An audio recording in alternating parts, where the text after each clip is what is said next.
It's going to be even colder tonight than it was last night, with temperatures falling into the low to mid 20s. Some upper teens even possible. Winds are calm, skies are clear, and we'll have no chance of rain until Christmas. I'll have all those details coming up.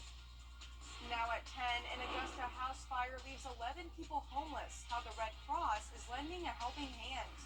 Also ahead, the Department of Juvenile Justice makes sure some kids have a Merry Christmas. We show you how they are giving back. And plans to expand the jail in Augusta. Now city leaders are looking at how they're going to pay for that. Your news at 10 starts now. Live from Television Park, this is WJBF News Channel 6 at 10 on MeTV. Good evening, everyone. I'm Hannah Latier. Thank you for joining us. Coverage you can count on begins with Georgia Power customers seeing a rate increase in the spring. Regulators approved an additional 6% increase to pay for the Plant Vogel project. That's going to add about $8.95 per month to the average customer's monthly bill. It is expected to take effect in April after Unit 4 begins operation. This comes on the heels of a rate increase over the summer after Unit 3 started operation. Time now for a first look at our weather. Here's meteorologist Jenna Petracci. Jenna, it is freezing out there. Yeah, if you thought last night was cold, tonight is even much colder. Yes, the cold temperatures are sticking around, and as we go into the weekend, we'll finally get a much needed warm up. But in the meantime, a very cold night to get through as we take a live look at our Terry Lambert Hyundai Skyview Cam over in Aiken. It is a very clear and calm night. Today's high temperature was a very chilly 48 degrees. That is well below our average of 61. And our low this morning was 28, so we did make it well below freezing, but we are already getting close to 28 degrees in Augusta, and we're seeing some 28s across the CSRA. Augusta sitting at 30 degrees, 28 in Thompson, Allendale at 30 as well, 32 now in Sylvania. So everyone in the CSRA is either at freezing or below freezing already before we go into the overnight hours. And then, of course, at that point, those temperatures will be much lower than this. Winds are very calm. That is helping to cause our temperatures to drop. You may remember last night was very breezy. That's no longer the case. So under clear and dry conditions, along with light winds, that's when we have the coldest temperatures. Dew points very low, only 19 in McCormick, 18 in Washington, 20s and 30s for the rest of us with high pressure and control. Tomorrow we'll see a little bit of cloud cover here and there, especially by Wednesday evening, but for the most part, a nice sunny day. We're completely clear right now, and I'm expecting clear skies tomorrow morning with our temperatures starting around 25 degrees when you're possibly headed out the door, 23 by the 7 o'clock hour. So a very frigid Tuesday night, cool and sunny tomorrow afternoon. We'll get warmer over the weekend, and then Christmas Eve night into Christmas Day is when we'll have our next chance of rain. I'll have all those details coming up. Back to you, Hannah. All right, Jenna, thank you so much. Several local organizations gathered to give kids from the Department of Juvenile Justice a special day. The kids come from the department's Children in Need of Services program, and most of them would not get a gift if not for this event. Members from Alpha Kappa Alpha Sorority, Wellstar MCG Health, and other community groups worked together to provide the kids with a warm meal and lots of presents. It means the world to us to be able to make such a large impact. I mean, we have over 300 members in our chapter, and every one of them are touched by the ability for us to get out and reach and touch somebody and make their lives better. So it means the world to us. 70 kids from the CHINS program got to take home a bag full of goodies for the holidays. Augusta leaders ready to move forward on what will be one of the biggest projects in the city next year, expanding the county jail. More space is needed to offset overcrowding. George Escala has more on that effort. Overcrowding at the Webster Detention Center has Augusta leaders ready to take action to get more space. We have a very serious situation out there to where we need to correct as a mayor and as a commission, and I'm excited to be meeting with the Urban Redevelopment Agency today to see what the next steps are. Commissioners have agreed to issue bonds for a 200-bed expansion of the jail. Estimated cost about $38 million. The plan is to have the Urban Redevelopment Agency issue the bonds for construction.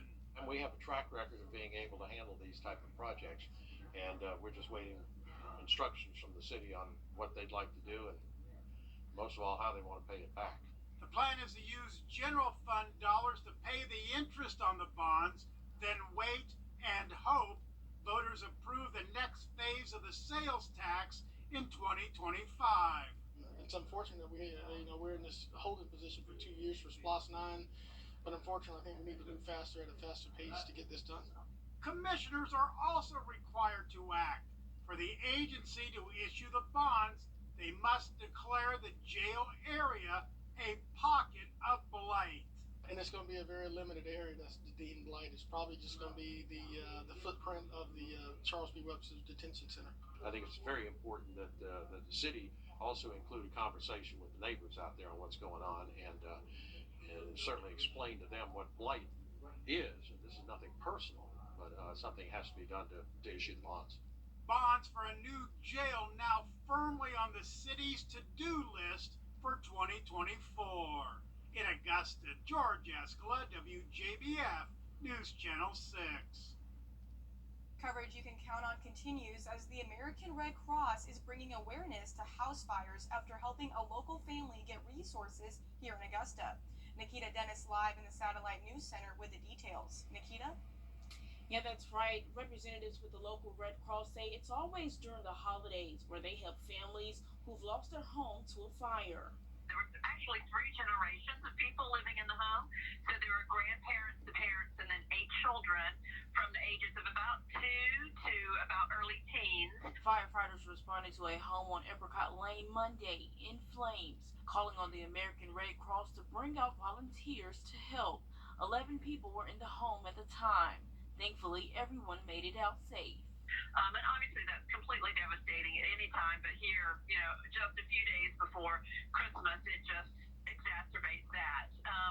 But our Red Crossers sat with the family, talked them through the process, which is, first of all, just providing them that hope and some help. The Red Cross assisted the family with shelter, clothes, and other important essentials. We have comfort items that are things that they're going to need short-term toiletries and towels and we can replace eyeglasses and medications and all sorts of things just to make this temporary time a little bit easier for them. Everett says there are many things that can cause a house fire, especially during this time of year. Cooking, so kitchen fires, heating, so space heaters or heating, on your stove or somehow not quite as safe in your home, and then electrical fires. People are turning on their heats and turning them on electricity, and that can include Christmas trees and candles and all sorts of things like that. Here at the CSRA, the Augusta Red Cross responds to hundreds of fires in 1 year. We're responding to about 300 to 350 home fires every year. So literally on average, every single day, we're going out to respond to another home fire. Everett also says if you reach out to your local Red Cross, they can install your smoke detectors for free. Live in the Satellite News Center, Nikita Dennis, WJBF, News Channel 6. All right, thank you, Nikita. Still ahead, a look at tonight's frigid temps, plus a look to Columbia County's Christmas night fight. You don't want to miss it. Stay with us.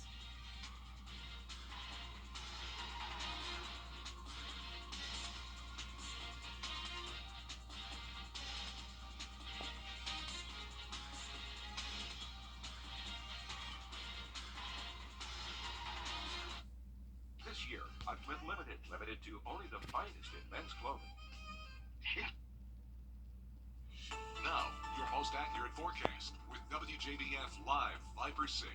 Welcome back. I want to start out with a school shout out to A. Bryan Murray Elementary School right here in Augusta. I visited a bunch of first graders the other day and taught them about the weather, and I met some of the sweetest students and the sweetest teachers here. So thank you, A. Bryan Murray, for having me. And now let's take a live look at our Terry Lambert Hyundai Skyview Cam over in Aiken. It's a very pleasant and calm night when it comes to rain, but when it comes to those temperatures, they are pretty intense tonight. They are already below freezing across the entire CSRA and will be possibly in the teens in some spots when you wake up tomorrow morning.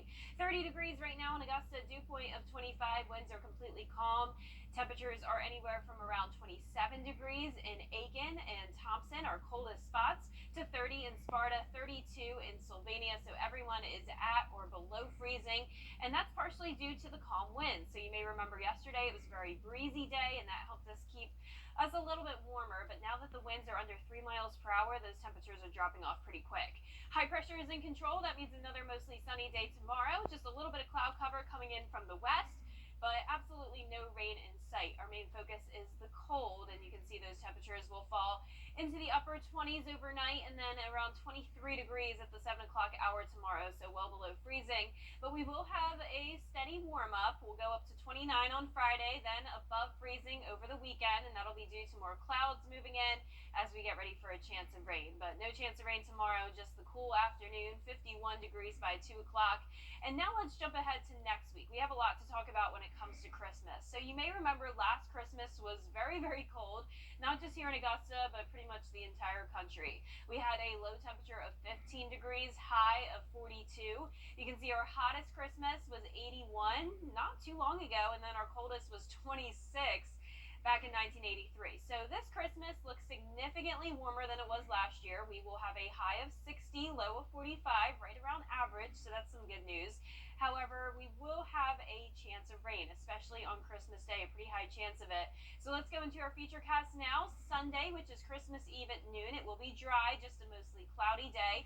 Well, I am keeping a rain chance in for Sunday night, though I do expect the majority of the rain not to move in until we make it to the overnight hours going into Christmas. And you can see on noon on Christmas Day, pretty good chance of rain there. Most of this will be light, possibly some heavy downpours here and there. Here's 11 o'clock Monday evening, but pretty much expected to be a washout of a day. But hopefully just that light rain for the most part, and I'm not expecting any thunderstorms. Now our lows tonight will be in the upper teens, I should say, up in Saluda. The rest of us in the low to mid 20s. Highs tomorrow will be in the low 50s. Another chilly day. That's around 10 degrees below our average. And your 10-day forecast showing the cool temperatures sticking around the rest of this week, getting a little bit warmer over the weekend, along with more clouds moving in, especially on Christmas and the day after on Tuesday, cloudy and rainy days. All right, Jenna, I cannot believe the hottest Christmas was 81 degrees. I know. I was thinking the same thing. It's hard to picture because it's been so cold That's lately. Like unethical. I know. That's a little too warm. Exactly. Well, thank you. The Columbia County Christmas Light Fight is underway, and voting has been open most of the month. Tomorrow, the organizers will announce the winner on their Facebook page. Take a look at the top family homes. You know, together we started in the first quarter of the year and worked through getting all the pieces and things put together, all the song selection and things of that nature, and making the lights blink on beat. So it's really a year-long process for 3 months of lights.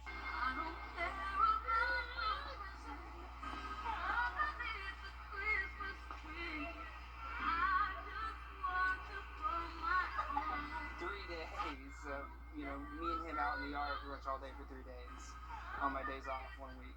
So I've never counted the lights. I mean, it's got to get close to 10,000, but I've never really kept, because I've kind of just added as I went, just like doing it with my kids, just kind of woke up the kid in me, and the next thing you know, I have, a big display, Again, the show is just about people getting together and making holiday traditions each time they come by.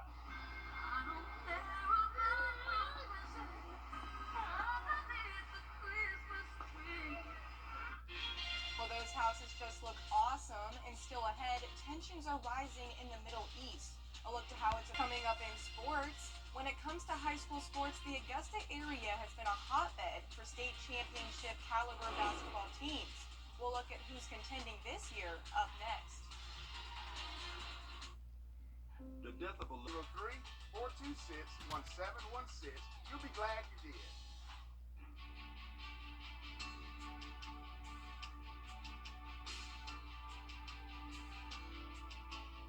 Hi, Suzanne Lily Honeymichael here with Hardwood Floors and More.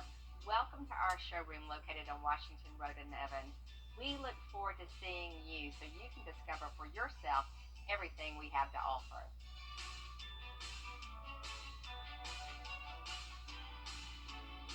Hardwood Floors and More. So much more in store for you. If you've been arrested for a DUI in Georgia, you you may only have 30 days to protect your license or your privilege to drive here. Hi, I'm Tiffany Duncan of DUI Duncan, the DUI firm here in Augusta. Visit our website at DUIDuncan.com to see what we've done to help so many drivers. If you've been arrested for a DUI in Georgia, call me now for a free consultation. While the firm, of course, cannot guarantee results, we do guarantee hard work and fast action. Remember the name, DUI Duncan. Now, WJBF sports coverage you can count on. Last year, the Westside Boys and North Augusta Girls brought home basketball state championships. This year, we have 21 area teams ranked in their respective top 10s this week. Our Kira Goldstein checks in with some of them as we approach the holiday break. Kudos to the coaches. I mean, that means we're putting in the time and the necessary energy, but most important, we're part of their growth. Basketball, it's a popular sport. We try to spend a lot of time on player development. So being consistent early on kind of helps out now. Every program is different, and thus every coach has a different idea about what is making their team successful. The biggest thing I always talk about is energy, effort, and attitude. You can always control those things no matter, what's going on. So when I talk to them about handling adversity, it's like we have to, not only is this a basketball skill, but it's a life skill as well. We've built a culture here at North Augusta. We demand excellence from our young men every single day on and off the court. And we've had a few good years here in a row, but our culture defines us. The biggest thing is holding them accountable every single day. We hold them accountable for not only what they do on the court, but off the court as well. Trying to make them better young men first, and if we do that, the basketball piece comes later. You have to have a growth mindset in order to get the things that we need to get done. Also understand that we have new pieces that are coming in that we have to teach them what to do. So just trust in the process and understand that the pieces will eventually fall together. Intensity and culture, just holding everyone accountable, whether you're the first person off the bench or the last person off the bench. Everybody this year has been really good about doing their part, playing their role, and playing hard. We go game by game. I mean, we're not looking so far ahead. Right now it's day by day. We played some tough teams with North Augusta, Carver, Columbus, and it's just we're going game by game and trying to improve each game. But one thing every coach talked about was leadership and the importance of playing with unity. Every day they get somebody else if they don't have the energy, if somebody's not wanting to practice, if somebody's not locked in mentally. That's the big thing. Everybody's coming back to accepting new roles, so you're trying to just mix them all together to get the best product on the floor. We lost some key ingredients last year, but the recipe is still the same. So we just replaced a few spots and having them understand the importance of whole offense, whole defense. Those are the small things that ultimately get you where you need to be. We're just taking them in the family. It's a big sisterhood, and we got some nice young ladies that's come through that are freshmen this year, and we're really looking forward to them next year. The girls have already established chemistry from the past. Now the new ones coming in, they kind of embrace them. They do things together. They hang out a lot, so they have a great bond off the court as well as on the court. It's everybody's job to contribute equally, And when I say equally, it's not just about points. It's just about the effort and the energy that you bring to the program. So whether you're a senior who has started since day one or you're a ninth grader coming off the bench, the expectations for all players are the same. And we'll see if more local teams bring home state championships back to the Augusta area in February. Get your home ready. Tonight, Christmas is looking a little brighter for a Beach Island family. Our Carolina partners, Aiken Regional Medical Centers, Bath Fitter, and Bridgestone presented the winner of the Merriest Christmas Ever contest with a big surprise. News Channel 6's Mary Morrison was there. And it's really always just been us three. And things haven't always been easy. But the Stahl family, Mom Cheryl, daughter Chloe, and 6-year-old Rhett. You feel the love when you walk into their living room, brightly decorated for the holidays. But this year, Mom needed a little help. And that's why Chloe decided to nominate her mother for the Merriest Christmas Ever contest. They're loyal Channel 6 viewers, and that's how Chloe found out about it. We watch the news every morning. As soon as we wake up, it tells us how to leave for school. Chloe logged on to WJBF.com and shared her mom's story. She wrote about her mother's health problems, the loss of her job, and how much her mom deserved to win. She's my rock. She's my rock. And since my health has just been going downhill. She has kind of become my caregiver, really. Chloe's efforts paid off. Hello. We're looking for Cheryl. Yes, ma'am. Congratulations, Cheryl. You're the winner of the Merry's Christmas Ever contest. Tuesday, we showed up at her door, went inside, and delivered the good news. The Caring for Carolina Partners want to present you with $1,000 worth of gift cards here. They're just Visa gift cards to hopefully bring you the Merry's Christmas Ever. Congratulations and best wishes to the Stahl family for a very happy new year. In Beach Island, Mary Morrison, WJBF News Channel 6. That's a tearjerker. I know, that's emotional. Wow. I'm so happy for them. Yeah, I would be crying if I was Mary presenting that to them. Well, for our forecast this week, we are going to continue to see beautiful sunny and dry conditions, just some cold mornings. 23 is our low tonight, high of 52 tomorrow, 25 for Thursday morning, and then warming up to only 58, warmer over the weekend, and then rain on Christmas. The news continues at the top of the hour on WJBF News Channel 6 at 11. And Hogan's Heroes is next here on BTV.